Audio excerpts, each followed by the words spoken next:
Social മീഡിയയിൽ വലിയ രീതിയിൽ ഹേറ്റേഴ്സ് ഉള്ള രണ്ടുപേരാണ് ശാരികയും രേണുസുധിയും.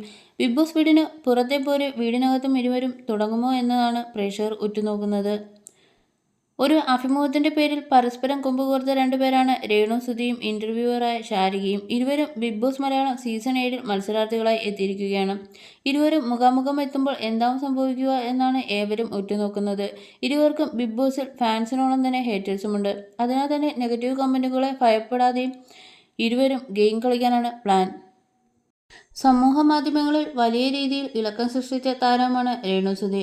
മലയാളി പ്രേക്ഷകർക്ക് ഏറെ പ്രിയങ്കരനായിരുന്ന നടനും മിമിക്രി കലാകാരനുമായ കൊല്ലം സുധിയുടെ മരണത്തിന് പിന്നാലെയാണ് രേണുസുധി സമൂഹമാധ്യമങ്ങളിൽ സജീവമാകാൻ തുടങ്ങിയത്.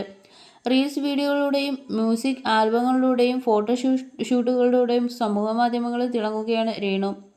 എന്നാൽ വലിയ രീതിയിൽ നെഗറ്റീവ് കമന്റുകളും ട്രോളുകളും സൈബർ ആക്രമണങ്ങളും രേണുസുധിക്ക് നേരിടേണ്ടി വന്നു.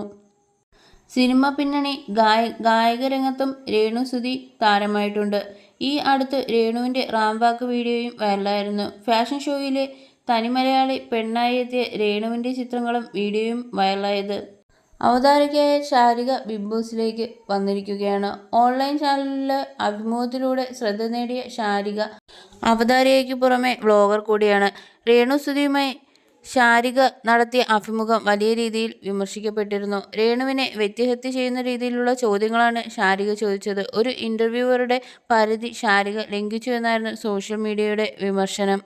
എന്തായാലും ബിഗ് ബോസ് വീടിന് പുറത്തെ പോലെ വീടിനകത്തും ഇരുവരും തുടങ്ങുമോ എന്ന് പ്രേക്ഷകർ ഉറ്റുനോക്കുന്നുണ്ട്.